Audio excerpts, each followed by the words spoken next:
요한복음 14장 1절부터 12절 말씀입니다. 너희는 마음에 근심하지 말라. 하나님을 믿으니 또 나를 믿으라. 내 아버지 집에 거할 곳이 많도다. 그렇지 않으면 너희에게 일렀으리라. 내가 너희를 위하여 거처를 예비하러 가노니 가서 너희를 위하여 거처를 예비하면 내가 다시 와서 너희를 내게로 영접하여 나 있는 곳에 너희도 있게 하리라. 내가 어디로 가는지 그 길을 너희가 아느니라. 도마가 이르되 주여 주께서 어디로 가시는지 우리가 알지 못하거늘 그 길을 어찌 알겠사옵나이까. 예수께서 이르시되 내가 곧 길이요 진리요 생명이니 나로 말미암지 않고는 아버지께로 올 자가 없느니라. 너희가 나를 알았더라면 내 아버지도 알았으리로다. 이제부터는 너희가 그를 알았고 또 보았느니라. 빌립이 이르되 주여 아버지를 우리에게 보여주옵소서. 그리하면 족하겠나이다. 예수께서 이르시되 빌립아 내가 이렇게 오래 너희와 함께 있으되 네가 나를 알지 못하느냐. 나를 본 자는 아버지를 보았거늘 어찌하여 아버지를 보이라 하느냐. 내가 아버지 안에 거하고 아버지는 내 안에 계신 것을 네가 믿지 아니하느냐. 내가 너희에게 이르는 말은 스스로 하는 것이 아니라 아버지께서 내 안에 계셔서 그의 일을 하시는 것이라. 내가 아버지 안에 거하고 아버지께서 내 안에 계심을 믿으라. 그렇지 못하겠거든 행하는 그 일로 말미암아 나를 믿으라. 내가 진실로 진실로 너희에게 이르노니 나를 믿는 자는 내가 하는 일을 그도 할 것이요 또한 그보다 큰 일도 하리니 이는 내가 아버지께로 감이라. 우리 인생 그리고 또한 신앙 위의 믿음, 이 세 가지를 한번 우리가 생각해 보려 그래요. 세상을 믿음이 없이는 살아갈 수 없고요. 그리고 또한 우리가 이 땅에서 믿음이 없이는 세상은 아름다운 사회 구조를 만들어 갈 수 없습니다. 부부 간에도 서로 믿기 때문에 서로 사랑하고 신뢰하는 거예요. 가정이라고 하는 것도 믿음이 있기 때문에 가정은 위대한 한 구성원으로서의 공동체의 역할을 감당하는 겁니다. 여러분, 교회라고 하는 것도 믿음이라고 하는 것이 없다고 한다면 우리는 불신과 불의, 불법이 성행하면서 이 사회 구조는 깨지고 교회도 깨집니다. 믿음은 대단히 중요한 거예요. 그래서 우리 예수님께서도 기적과 이적과 표적을 나타낼 때 수많은 사람들에게 첫 번째 묻는 질문이 내가 이 사실을 믿느냐? 믿음을 여쭤보셨어요. 주여 내가 믿나이다. 그럼 주님 말씀합니다. 내 믿음대로 될지어다. 믿음이 너를 구원하였느니라. 믿음이 너를 치료하였느니라 라고 말씀한 거예요. 여러분, 우리 인생이 끊임없이 나아지기를 원합니다. 어제보다는 오늘이, 오늘보다는 내일이, 금년보다는 명년이 우리 인격도 끊임없이 성숙하기를 원하고 우리 삶의 질도 나아지기를 원합니다. 우리 관계도 좋아지기를 원하고 사랑의 성숙함을 나타내기를 원합니다. 그런데 우리 인생을 업그레이드 시키는 최고의 전략이 무엇인 줄 아십니까? 바로 믿음을 업그레이드 시키는 거예요. 믿음이 있는 곳에는 불행이 사라집니다. 믿음이 있는 곳에는 서로 신뢰하고 의지하며 놀라운 역사를 만들어 갈 수 있습니다. 믿음이 있을 때 하나님의 존재도 인정할 수 있고 믿음이 있을 때 여러분 속에 하나님이 역사할 줄로 믿습니다. 오늘 성경은 그렇게 우리에게 말씀하잖아요. 내가 아버지 안에 거하고 아버지께서 내 안에 거하심을 너희가 믿느냐. 오늘 간증하는 우리 박정석 성도님이 그런 말을 하잖아요. 하나님이 정말 있을까? 눈으로 볼 수도 없고 내 몸으로 느낄 수도 없고 내가 경험할 수 없는 그분이 정말 존재한단 말입니까? 이것이 믿어지는 사람은 믿지 못하는 그 사람을 향해서 답답해하지만 믿지 못하는 사람 오죽하면 믿지 못하겠어요. 근데 그 믿음은 우리 힘으로 믿어지는 게 아닙니다. 하나님이 도와주셔야 합니다.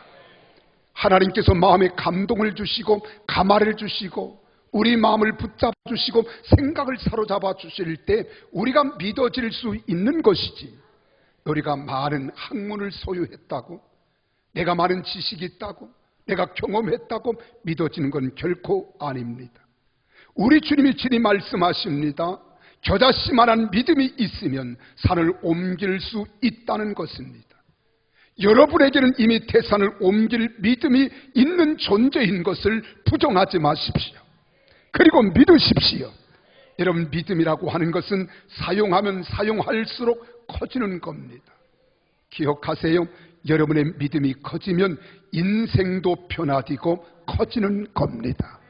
믿음과 그리고 인생은 비례한다고 나는 이렇게 보고 싶습니다. 오래전에 이야기해요. 5층짜리 빌딩이 있었습니다. 근데 거기에 4층에 개척교회가 들어섰어요. 근데 5층은 딴 따라 술집입니다. 그래서 주일 낮에는 예배를 그런 대로 괜찮습니다. 낮에부터 술을 퍼마시는 사람 없거든요. 그래 예배 잘 드리는데 저녁 때 3일 또 수요일 예배, 철야 기도, 새벽 기도회는 이게 예배가 안 되는 거예요. 4층 예배당에서 이제 힘있게 찬송을 부릅니다. 나 같은 죄인 살리신 주은혜 놀라와. 이 찬송을 들으면 5층에서는 이름도 몰라요, 성도 몰라요, 이 노래가 흘러나오는 거예요. 그 예배가 얼마나 혼란스럽겠어요. 그래 더 힘차게 힘을 주어서 주먹을 불끈 쥐고 부름받아 나스님은 어디든지 가오리다. 그리고 찬송을 부르면 또 5층은 노란 사스 입은 이러고 또 나오는 거예요. 이게 예배가 안 되는 겁니다. 그래서 그들이 마음속에 그런 생각을 했어요. 야, 여기서는 예배가 참 어렵겠다. 그리고 목사님과 성도들이 하나님 앞에 작정 기도하기로 결심을 하고 40일 작정에 들어간 겁니다. 하나님 5층에 술집이 없게 해달라고. 근데 25일 만에 술집에서 불이 났어요. 정말 놀라울 만큼 불이 났습니다. 그런데 5층은 새카맣게 탔는데 4층은 교회 커튼 한 장 안 탄 거예요. 술집 주인이 얼마나 마음이 아프겠어요. 그래 경찰서에 신고를 하면서 그가 들은 이야기가 하나 있습니다. 4층의 교회 목사님과 성도들이 우리 5층 술집이 없어지게 해달라고 기도했다는 소식을 듣고 고발을 한 거예요. 우리 5층의 화재의 원인은 4층의 목사님이 원인입니다. 근데 거기에 뭐라고 써 있느냐면 이렇게 써 있습니다. 목사님이 술집이 없어지게 해달라고 작정기도 했다는 이것이 고발의 내용이에요. 그래 목사님을 경찰서에 고발을 했으니 목사님이 경찰서에 불려갔습니다. 그리고 조사를 받게 되었습니다. 이 조사 계장이 그렇게 말을 하더래요. 목사님 죄송합니다. 술집 사장이 얘기인즉 목사님이 기도해서 불이 났다고 합디다. 그게 사실입니까? 목사님 왈, 내가 술집이 없어지게 기도한 것은 사실이지만 내가 기도했다고 불이 났겠습니까? 그랬더니 조사 계정이 그렇게 말합니다. 목사님 참 이상하네요. 술집 사장은 기도의 능력을 믿는데 왜 목사님은 기도의 능력을 믿지 않습니까? 그래서 조사 결론은 그렇게 기록해놨습니다. 이렇게 믿음 없는 목사의 기도로 불이 난 것 같지 않음. 이거예요. 누구의 믿음이 더 좋습니까? 여러분 여기서 던져주는 시사점이 있지 않습니까? 참된 믿음이란 도대체 뭐냐는 거예요. 참된 믿음이란 참된 믿음의 대상을 참되게 믿는 것, 이것이 참된 믿음이에요. 정확한 믿음의 대상은 정확하게 믿는 겁니다. 믿음이라고 하는 것은 적극적 사고 방식이 아닙니다. 적극적 사고 방식은 인간의 가능성을 믿는 것이지만 믿음이란 모든 것이 잘 될 것이라는 막연한 기대가 아닙니다. 믿음이란 유사시 급할 때만 사용하는 스피어 타이어도 아닙니다. 믿음이라고 하는 것은 자기가 가는 방향과 맞을 때만 올라타는 고속버스도 아닙니다. 그럼 도대체 믿음이 무엇일까? 내가 믿고 믿음을 가지고 살아가면서도 사람들은 믿음에 대해서 우리는 종종 희미한 생각을 가질 때가 많습니다.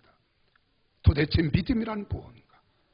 어떤 분은 책의 그림자에 그림을 이렇게 표지에 주먹을 불끈 쥐면서 이것이 믿음이다, 그렇게 해서 표지에 그림을 사진으로 찍어놓은 걸 보았어요. 주먹을 불끈 쥐는 것이 믿음일까요? 우리의 믿음은 전지전능하신 하나님을 믿고 신뢰하는 거예요. 하나님은 살아계십니다.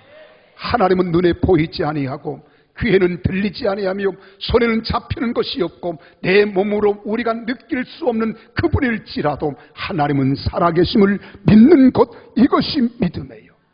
우리는 하나님을 믿고 따를 때 하나님의 자녀가 됩니다.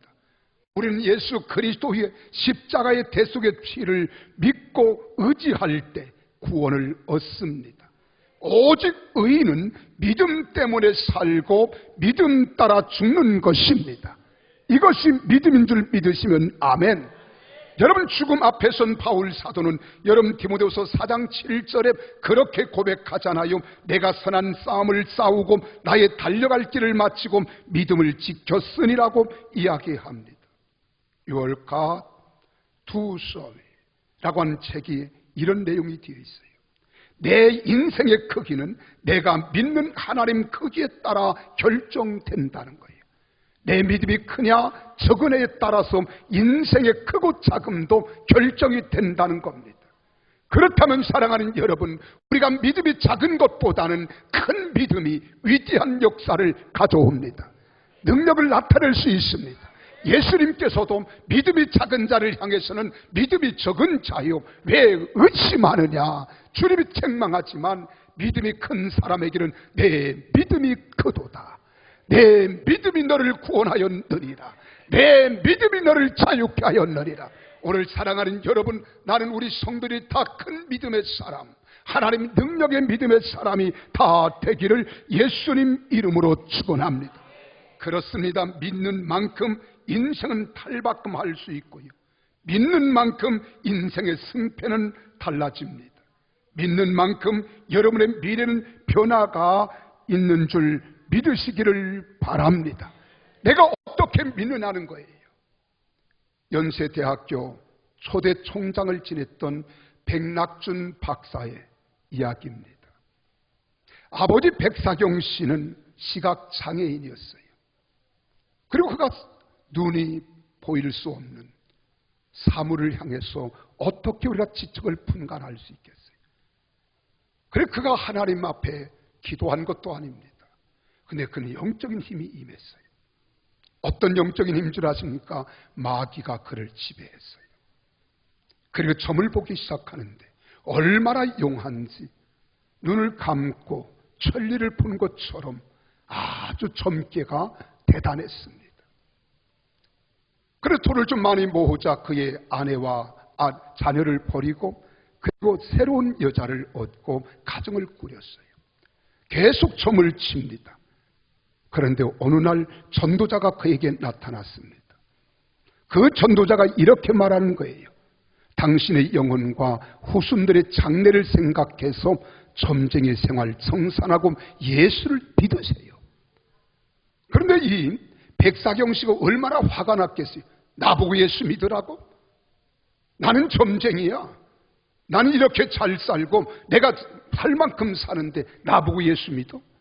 그리고 막 그 전도자를 향해서 핀잔을 했지만 집에 들어갈 때도 머리에서 그 이야기가 떠나지 않습니다. 집에서 잠을 자려고 하니까 생각이 떠나지 않아요. 자식 멸망될 짓 그만두고 예수 믿고 천당 가시오. 이 전도자의 소리가 자꾸 귀에서 쟁쟁거리며 잠을 이룰 수 없도록 합니다. 이렇게 시달리다가 어느 날 그는 마음의 결심과 각오를 하는 거예요. 그리고 예배당에 나왔어요. 그리고 예수 그리스도를 구주로 영접합니다. 하나님의 자녀가 되었습니다. 점쟁이가 하나님의 사람이 된 거예요. 그리고 나서는 하나님의 은혜 앞에 내가 회개하고 눈물로 기도하고 나니까 지금까지 내가 살아왔던 과거의 삶이 주마등처럼 지나가면서 하나하나 머리에 떠오르는 겁니다.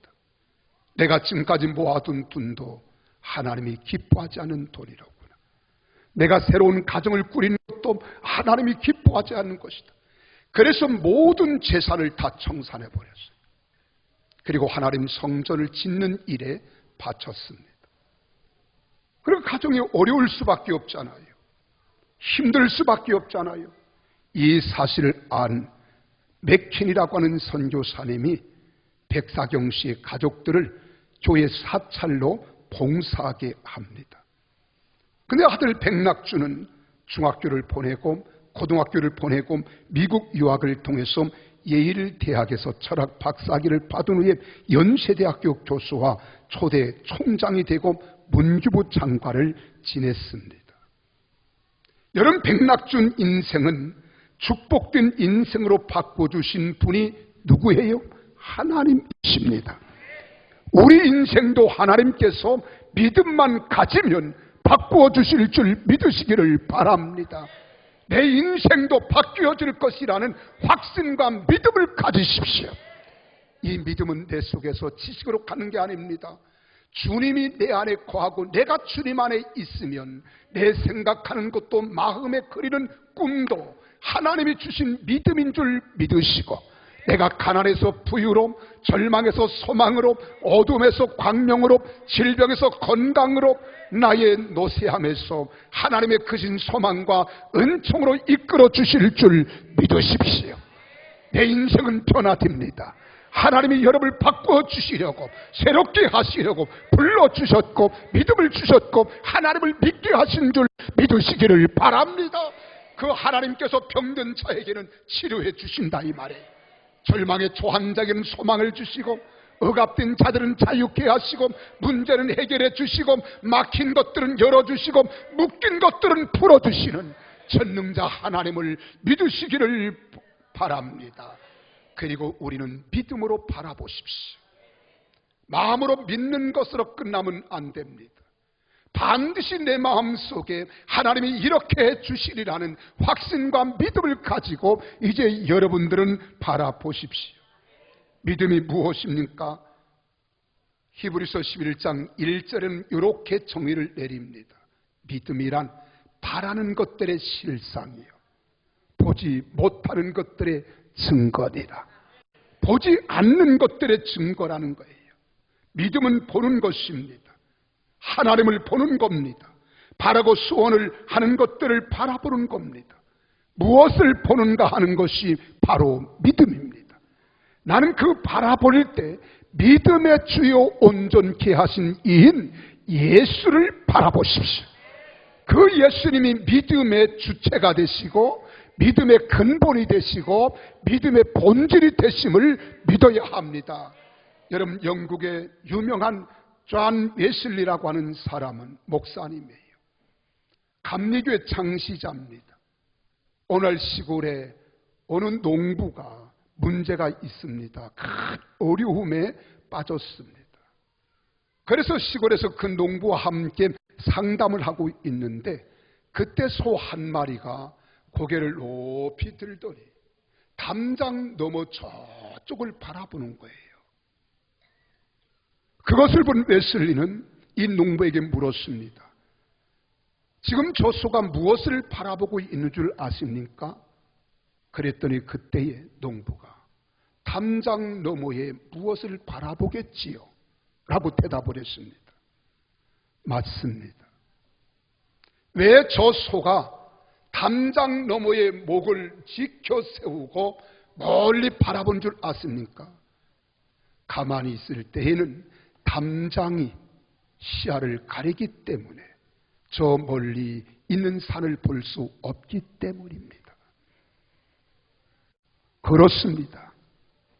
문제를 보고 환경을 보면 그 문제를 해결하시는 예수 그리스도는 보이지 않습니다. 우리가 인간의 눈을 가지고 영적 세계는 볼 수가 없어요. 내가 현재 가지고 있는 안타까운 상황과 상황 속에서 우리가 믿음으로 헤쳐나갈 수 있는 역사적 상황의 영적 세계와 하나님의 가능성을 보지 못하면 우리는 절망하는 거예요. 낙심하는 거예요. 좌절하는 겁니다. 포기하는 겁니다. 그래서 히브리서 12장 2절에 말씀합니다. 믿음의 주요 온전케 하시는 이인 예수를 바라보자. 예수를 바라보자. 여기서 믿음의 주라고 하는 말은 예수님은 믿음의 주인이라는 말입니다. 예수님은 믿음의 원천이십니다. 예수님은 믿음의 주인이십니다. 우리에게 믿음을 나눠주시는 분, 그분이 예수 그리스도이심을 믿습니다. 그래서 그분을 바라보면 믿음이 오는 거예요. 그분을 생각하면 믿음을 주시는 거예요. 그분을 우리의 가슴에 새기면 그분이 내 가슴 속에 강한 믿음, 능력의 믿음, 치유의 믿음, 변화의 믿음, 성공적인 믿음 주시는 줄 믿습니다. 우리가 자연을 보세요. 태양을 등지고 있으면 태양은 보이지 않고요. 내 앞에 그림자만 나타납니다. 우리가 예수님을 등지고 있으면 불안과 염려와 슬픔과 걱정과 두려움과 공포의 그림자가 나타나는 겁니다.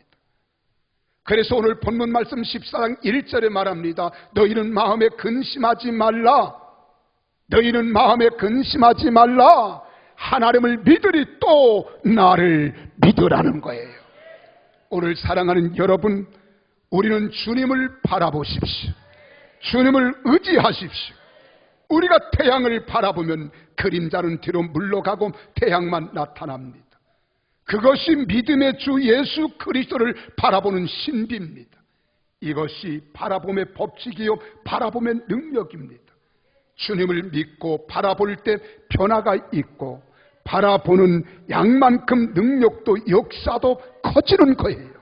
그러므로 이제 세상 환경, 상황, 어려운 조건이 있다고 해서 그것 때문에 거기에 눌려서 환경의 지배를 받고 낙심하고 좌절하고 절망하지 말고 환경을 딛고 일어서는 능력자 주님 예수 그리스도만 바라보시기를 주님의 이름으로 축원합니다.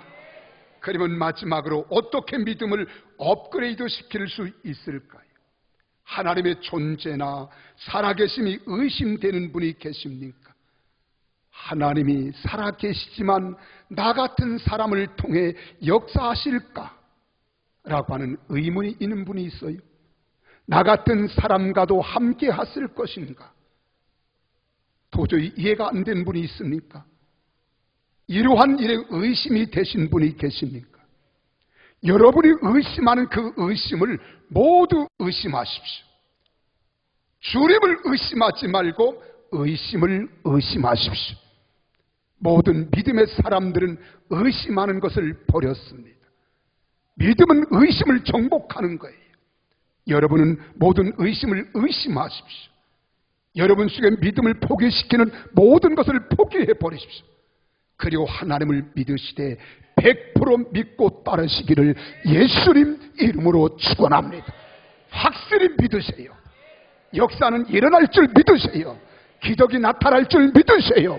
여러분 희미하게 보이나 내 속에 역사하시는 주님은 살아계신 주님이고 능력의 주님이며 기적의 주님이고 역사의 주님이심을 믿습니다. 그분만은 능치 못할 일이 없습니다.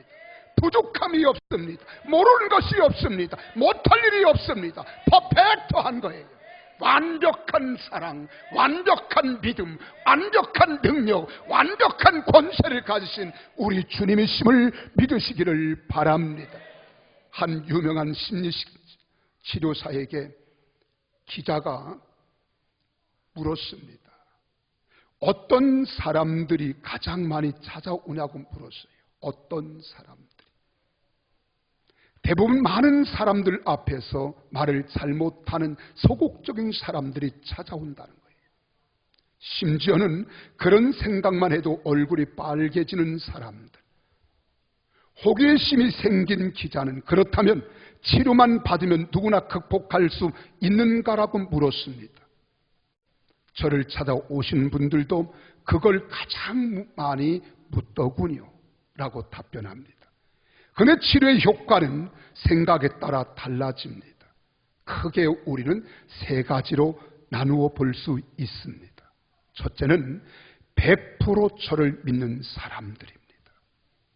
저는 일단 대중 앞에 서는 것이 힘들다는 생각을 극복해야 한다고 말하는데, 이 말을 전적으로 신뢰하는 분들은 대부분 증상이 완치되고 사라지더라는 거예요.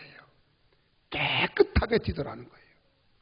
그리고 심리치료사를 100% 믿는 사람들은 거의 100% 치료를 경험한다는 거예요. 반면에 생각이 바뀐다고 될까? 이런 사람들이 있대요. 생각이 바뀐다고 될까라고 소극적으로 믿는 분들은 어느 정도 좋아지기는 하는데 완치는 힘들다는 거예요. 완치는 힘들다. 마지막으로 지금 그게 안 돼서 여기 온 건데 무슨 소리 하는 거요?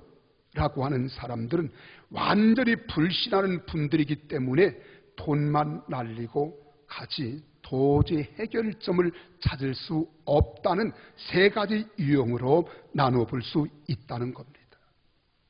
같은 의사가 같은 환자를 치료해도 환자의 믿음에 따라 치료가 효과가 완전히 달라진다는 거예요.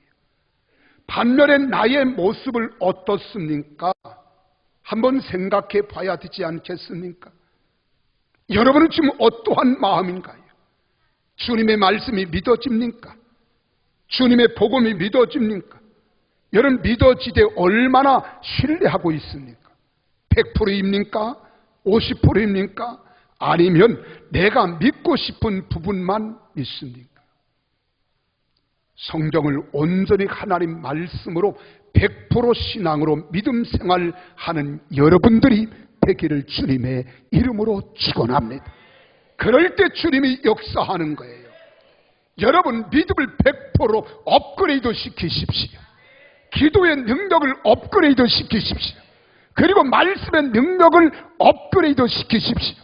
그렇게 하고도 믿음이 생기지 않으면 그것이 기적입니다. 이 세상에서 볼 수 없는 기적을 보는 거예요. 기억하십시오. 사랑하는 성도 여러분, 믿으십시오. 여러분의 믿음이 바뀌면 여러분 인생이 바뀝니다. 확실히 믿으십시오. 어떤 고민에 빠져 있습니까? 무엇 때문에 괴로워하고 몸부림쳐 있습니까? 내 속에 믿음을 강하게 하십시오. 하나님을 만나 보석 인생이 되다라는 글을 쓴 분이 하나 있어요. 이분은 뇌성마비로 태어난 여자아이입니다. 집은 너무 가난했어요.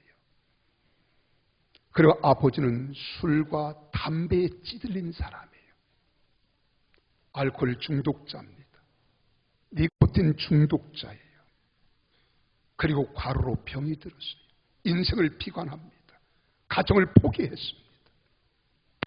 어머니는 몸이 약해서 아이에게 젖도 먹이지 못할 정도로 몸이 쇠약했어요. 분유 살 돈도 없습니다. 쌀가루 끓인 물만 억지로 떠먹이며 아이를 키울 뿐입니다. 그리고 아버지는 술을 마시면 집으로 돌아와서 니성마비로 태어난 그 여자아이를 때리고 폭행을 가하는 거예요. 가정은 항상 울음바다였고 어둠의 그늘이 짙게 깔려 있었습니다. 여러분, 어린 시절이 너무 고통스러우니까 잘 기억이 안 나는 법인데 이 사람은 이 어렸을 때의 고통에 대해서 이렇게 글을 썼습니다. 나는 7살까지도 누워만 있었다. 이동을 하려고 누군가의 등에 엎혀지면 머리가 등 뒤로 꼬꾸라져 허리가 빠지고 목이 꺾이는 것 같은 고통을 느꼈다. 아주 어릴 때였지만 그 고통이 너무나 지독해서 지금까지도 생생하게 기억이 난다. 10살이 넘어가면서 아이는 하나님과 어머니를 원망하기 시작했어요. 자신의 삶을 저주하기 시작합니다. 아버지가 너무너무 미웠습니다. 이제 세상이 싫었습니다. 외로움도 답답함도 가슴을 터질 것만 같았고 그가 생각한 건 오직 하나 방법밖에 없었어요. 자살이라고 하는 거예요. 나 이렇게 세상을 살아서 무엇하겠는가. 그럼에도 불구하고 그의 어머니는 술 중독, 알코올 중독, 니코틴 중독으로 늘 자기를 비관하고 집만 돌아오면 막 살림살을 때려 붙일 것도 없지만 그리고 어린 딸에게 폭력을 가하는 이런 상황 속에서도 하나님 앞에 기도하기 시작했어요. 하나님 앞에 눈물로 기도했습니다. 하나님 이 가정을 향하신 하나님의 계획과 뜻하심이 있는 줄 나는 확실히 압니다. 하나님 나를 도와주세요. 나를 붙잡아 주세요. 눈물 어린 기도가 있을 때 하나님이 그 가정에 임하신 거예요. 그리고 뇌성마비로 태어난 이 딸을 만지기 시작했습니다. 그리고 소망이 생기기 시작했어요. 하나님이 나와 함께 하시고 나를 도와주시면 나는 할 수 있습니다. 자살하려고 하는 생각이 사라졌어요. 세상을 비관하던 것이 사라졌어요. 아버지를 저주하던 언어가 사라졌어요. 그리고 하나님께 기도하기 시작했습니다. 하나님께 눈물로 구하기 시작했습니다. 하나님이 그의 마음에 감동을 주었습니다. 그리고 그는 시상에 떠올랐고 문학적인 소질을 하나님이 달란트를 주시어서 온몸으로 시를 쓰기 시작했습니다. 그분이 누구인 줄 아십니까? 똑바로 걷고 싶어요 주님. 나 공평하신 하나님. 이런 대작을 쓴 송명희 시인입니다. 그가 고백합니다. 하나님이 아니었더라면 나는 오늘 내가 존재할 수 없다. 하나님이 계셨기 때문에 하나님이 나의 구원자가 되시고 소망이 되시고 능력이 되셔서 영원히 버림받을 수밖에 없는 나를 하나님께서 세계 이래 우뚝 나를 시상으로 떠오르게 하시고 천사보다 맑은 소리로 세상을 찬양하며 하나님을 찬양하며 하나님께 영광을 돌리는 시인 송명희로 세워주셨다고. 할렐루야. 이게 하나님의 은혜요, 하나님의 은총입니다. 오늘 사랑하는 여러분 인생에 좌절하고 싶습니까? 포기하고 싶습니까? 안 된다고 말하고 싶습니까? 도저히 나는 가능성이 없다고 여러분 포기하고 있습니까? 내가 믿는 하나님은 살아계신 하나님이에요. 그는 눈에 보이지 않고 귀에는 들리지 않으며 소리는 들리지 아니할지라도 우리 몸으로 경험하고 체험할 수 부릴지라도 하나님은 지금도 살아계셔서 내 심령 속에 계신 줄 믿으시기를 바랍니다. 그리고 믿음을 주시고 소망을 주시는데 그 주님을 붙잡으십시오. 그리고 그 주님 안에서 믿음을 키워가십시오. 인생도 커질 줄로 믿으시기를 바랍니다. 가진 것 없다고, 배운 것이 부족하다고, 내 몸이 약하다고 여러분 염려하지 마세요. 모든 것들을 초월하여 역사하시는 주님이 살아계신 하나님이십니다. 그 하나님이 지금도 여러분을 쓰시기를 원하는 줄로 믿으시기를 바랍니다. 그러므로 여러분 믿음만 바꾸십시오. 믿음이 바뀌면 여러분 인생이 바뀝니다. 기도하겠습니다. 우리 다 같이 가슴에 손을 얹어 주십시오. 그리고 하나님 앞에 기도할 때에 하나님 나의 믿음 없는 것을 도와주소서. 내 믿음이 약한 것을 큰 믿음으로, 부족한 것을 만족함으로, 연약한 것을 강함으로, 어둠에 깔려있는 내 믿음을 밝은 광명의 빛으로 나아갈 수 있게 해달라고, 그리고 내게 소망을 달라고, 하나님의 도우심의 손길, 능력의 손길, 치료의 손길, 도움의 손길, 권능의 손길이 나와 함께 하심을 확실히 믿으면서 하나님 앞에 우리 다 같이 한 음성으로 기도합니다. 할렐루야. 살아서 역사하신 아버지,